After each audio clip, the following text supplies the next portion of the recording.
नमस्कार। Free treatment, free उपचार सुजोग थेरापीमा सबैलाई स्वागत छ। म ज्ञानेन्द्र राणा। यो सुजोग थेरापीमा मानव शरीरको उपचार हात वा खुट्टामा गरिन्छ। हात वा खुट्टामा मालिस गरेर अन्नका दाना टाँसेर, रङ लगाएर र चुम्बकका दाना टाँसेर उपचार गरिन्छ। हातबाट शरीरको उपचार कसरी गरिन्छ भन्ने बारेमा चर्चा गरौँ। सुजोग थेरापीले मानव शरीरलाई यस पन्जामा विभाजन गरेको छ। कसरी यस बुढी औँलाको टुप्पालाई टाउको मानेको छ, यसलाई घाँटी मानेको छ, यसलाई छाती मानेको छ, यसलाई स्टोमक मानेको छ, यसलाई लिभर मानेको छ, यसलाई सानो आन्द्रा, यसलाई ठुलो आन्द्रा मानेको छ,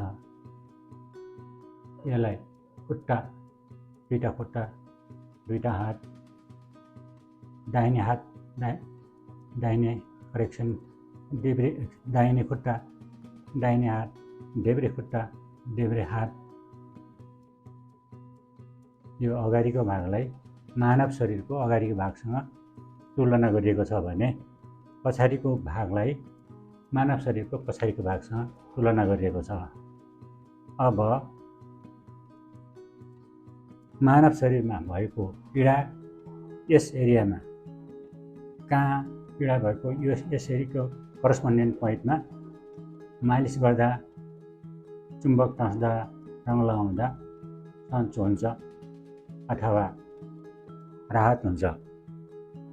अहिले स्नेजिङ अथवा छिङ मात्रै आउने, जहिले पनि रुगा लाए जस्तो हुने को उपचार विधि देखाउँदैछु। सबैभन्दा पहिला चाहिने सामान भनेको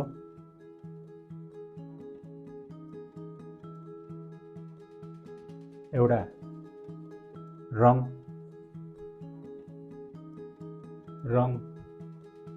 अनि रातो रङको पेन, अनि अर्को भनेको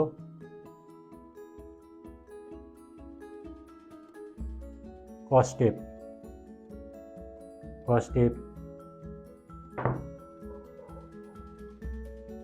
अनि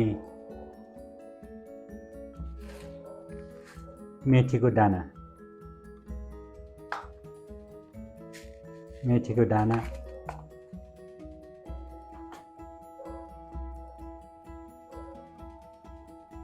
अब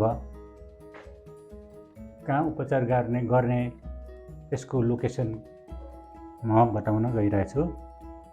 साइली औँलाको बिचको आँखलालाई मालिस गर्ने। जहिले पनि थेरापीमा, कम्तीमा पनि सुजोग थेरापीमा 2 मिनट प्लस त्यो ठाउँमा, त्यो पोइन्टमा मालिस गर्नुपर्छ। कलर थेरापी वा चुम्बक थेरापी गर्नुभन्दा अगाडि अथवा दाना थेरापी गर्नुभन्दा अगाडि 2 मिनटभन्दा बढी मालिस गर्नुपर्छ। यसरी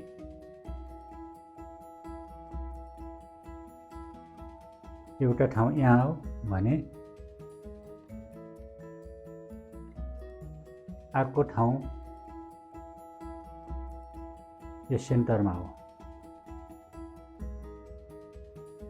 किनकि यहाँ टाउको मानेको छ, यहाँ नाक छ, काल्पनिक नाकको पोइन्ट छ, छिङ आउने ठाउँ यहाँ छ। त्यसैले यहाँ मालिस गरिँदैछ। यहाँ पनि 2 मिनटभन्दा बढी गर्नुपर्छ। तर भिडियो लामो हुने हुनाले म चाहिँ उदाहरणको लागि मात्रै देखाउँछु भने बिमारीले चाहिँ 2 मिनटभन्दा बढी मालिस गर्नुपर्छ त्यो ठाउँमा।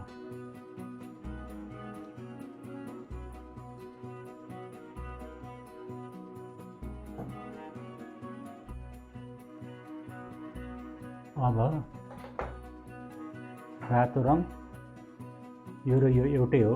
यो सानो छ, यो ठुलो छ। यसले चाहिँ डम्म धेरै एरिया ढाक्छ भने त्यसले चाहिँ सानो एरिया हुन्छ।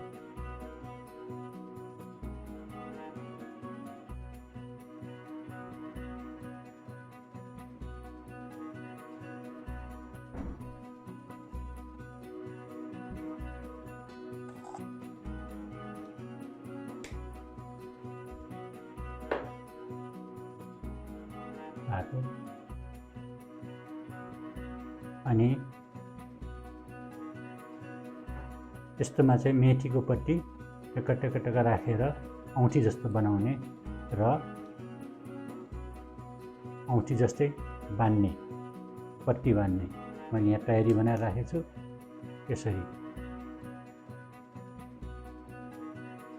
यसरी मेथी पत्तीको दाना यसरी कस्टेपमा यसरी बनाउने र अब मैले मालिस अघि गरिसकेको छु।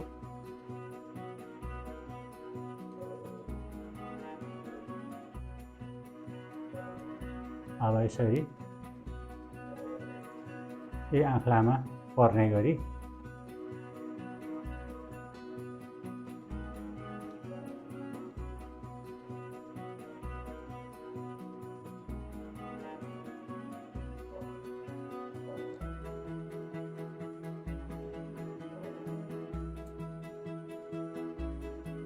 आँखामा पर्ने गरी यसरी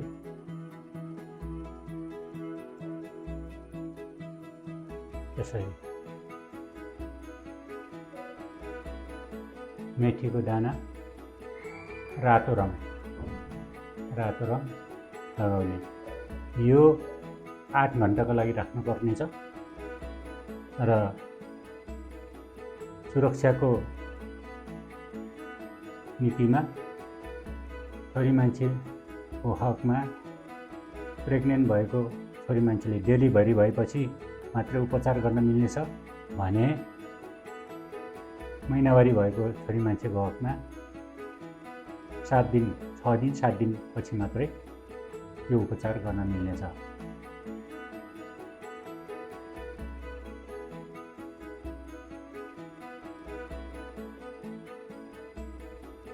यो चाहिँ अब भोलि पनि यसै गरी लाउनु पर्नेछ र खाना खाएको 1.5 घण्टा पछि मात्रै हामी यसको प्रयोग गर्न सक्छौँ अथवा यो उपचार गर्न सक्छौँ। किनभने टन्न अगाएको बेला, थाकेको बेला अथवा पसिना भएको बेलामा, शरीर एकदमै आराम नभएको बेलामा अथवा मादक पदार्थ चाहिँ सेवन गरेको बेलामा हामी यसको उपचार गर्न सक्दैनौँ, गर्न हुँदैन। यसको उपचार स्नेजिङ भन्छ। छिङ आएकै गर्ने एउटा एलर्जिक हुन्छ। अलिअलि धुलो भेट्यो कि हाछिङ आएकै गर्छ। यो उपचार गरेपछि त्यो छिङ आउने चाहिँ हराउनै जानेछ। मैले बुझाउन चाहेका कुराहरू बुझ्नुभयो होला। बुझ्नु भएन भने यसलाई दोहोऱ्याइ भिडियो हेर्नु होला। त्यसमा पनि केही सोधपुछ गर्न मन भएमा कमेन्टमा लेख्नु होला। म त्यसको भरपुर जवाफ दिने कोसिस गरौँला। हवस् त, आजलाई यति नै। स्वस्थ रहनुहोस्, सुखी रहनुहोस्। धन्यवाद। नमस्कार।